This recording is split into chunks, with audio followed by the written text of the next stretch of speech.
বাংলাদেশে যেভাবে হিন্দুদের প্রতি অত্যাচার হচ্ছে তাতে আমি খুব চিন্তিত। ভারত সরকারের উচিত ঘোষণা করা বাংলাদেশের সমস্ত যত হিন্দু, নির্যাতিত হিন্দু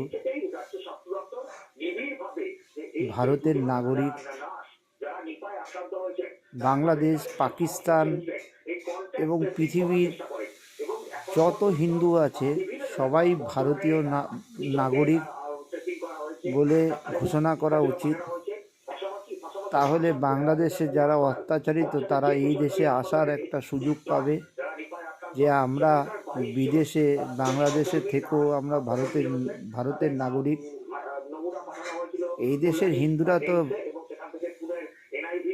ভারতের নাগরিক তো আছেই, এবং বাংলাদেশ, পাকিস্তান, আফগানিস্তানের যত হিন্দু আছে সমস্ত হিন্দু ভারতীয় এবং ভারতের নাগরিক তারা নিতে পারে।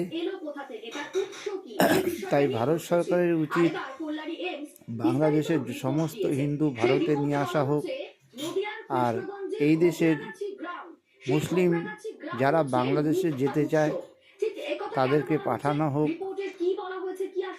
হিন্দুদের যা সম্পত্তি আর এই দেশের যারা মুসলমানরা বাংলাদেশে যেতে চায় তাদের সম্পত্তি লেনদেন করা হোক।